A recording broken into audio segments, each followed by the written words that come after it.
Okay, so good evening, and here's a question that I would like to try and answer, and maybe you can also help me to answer it. And the question is Western aid helping Africa, or should Africa stop taking foreign aid? And there are advocates for more aid. There are people who think that the foreign aid is not done enough, and maybe not enough is being given out, and so they would like to see more money being given out. Then there are advocates for less aid, and I'm one of those people who are advocates for less aid. In fact, I'm one of those people who think that eventually we should actually stop taking foreign aid. But before we get a bit confused about all this, okay, we need to understand one thing. Okay, and I'll give an example of sanctions. When people discuss sanctions, they invariably never agree whether a country is under sanctions or not. The reason being that in the first place, it's not clear to them what sanctions are, but actually sanctions come in many different forms. So we can have fully fledged economic sanctions. We can have just sanctions maybe on a certain material which may be used in the making of nuclear weapons. So maybe there's just a ban on a certain substance from entering a certain country to stop them developing nuclear weapons. Maybe it's sanctions based on the banning of military hardware and software into a country. Maybe it's travel restrictions. So there are all sorts of ways in which sanctions, in fact, you have to come up with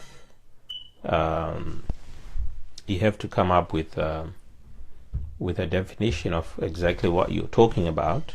So in terms of aid, there are two things that we can look at. We can look at emergency aid, and this is aid which is given to countries in distress, in sudden distress, countries that have incurred a certain natural disaster and cannot cope on their own. And good example is a first world country, so it's not just third world countries that need emergency aid. It could be a first world country like what happened in Japan with the Fukushima nuclear disaster. The country needed to quickly contain the accident which happened because of a natural tsunami which destroyed or compromised their nuclear power stations. And so the nuclear power stations were they were emitting nuclear radiation, and the nuclear radiation was not controlled. You want to be able to control nuclear radiation, but in that case they could not. Some of the contaminated fish were seen on the coasts of as far away as Australia and United States of America. But that's emergency aid, and even a country like Zimbabwe can receive emergency aid if they have maybe a cholera outbreak, although to be honest, we should not be having a cholera outbreak in this day and age. Okay, we should have taken care of our sanitation once and for all. It's 21st century and we can't be having that, but of course we are having it. And if that happened, then we do need emergency aid in terms of containing a cholera outbreak, because then it could spill over into neighboring countries and become a regional disaster. But the sort of aid that I am not in favor of is the aid which is given to governments by other governments or by the International Monetary Fund or the World Bank to fund economic growth and development and to fund public goods and services in those countries. I don't think that should be happening. I think that a country's government is elected on the basis that they provide public goods and services. I think that if they cannot provide public goods and services, then they should not be in government in the first place.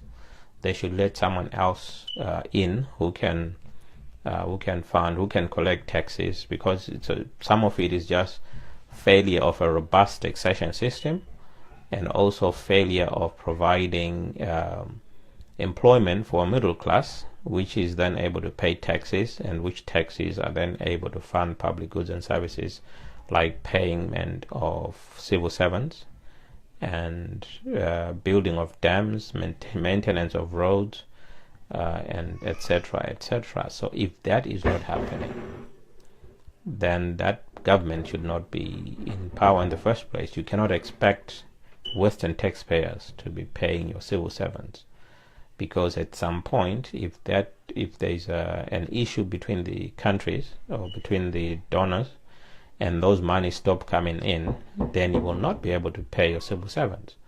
Then you're going to have a really big problem with your civil servants. They're going to strike and all that. And so here is the issue. Africa has received more than $1 trillion in aid in the last 50 years, but there's nothing to show for that aid. And some of that aid has stopped trickling into countries like Zimbabwe, and we have seen the Zimbabwe government failing to pay their civil servants. Okay, or if they are paying them quite late, and because the middle class has been decimated, and civil servants, most of them are no longer the middle class, they are not able to pay enough taxes for a government to collect, for the Zimbabwe government to collect, and be able to fund more public goods and services.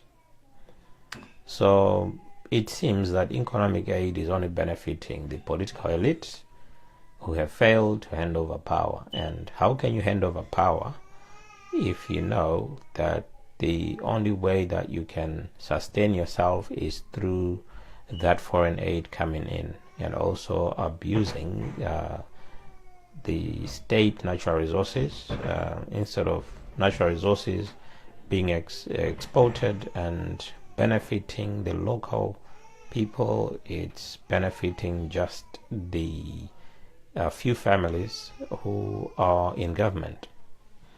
Okay, so economies have not grown despite the $1 trillion that has been thrown into Africa. No exit plan from foreign aid.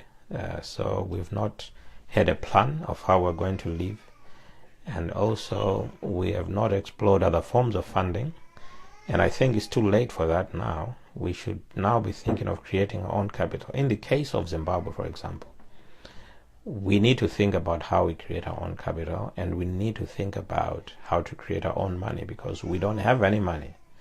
Okay, the Zimbabwe dollar that we initiated in 1980 is no longer there. We have bond coins and bond notes, and those the government has said is not currency, but is an export incentive to incentivize those people who are exporting, because it's believed that exporting will bring in more foreign currency, and that's a correct position.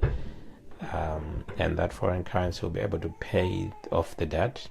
But please, after you've paid off the debt, don't take any more debt, because we're just going to go back into this dependency syndrome, so of relying on foreign aid.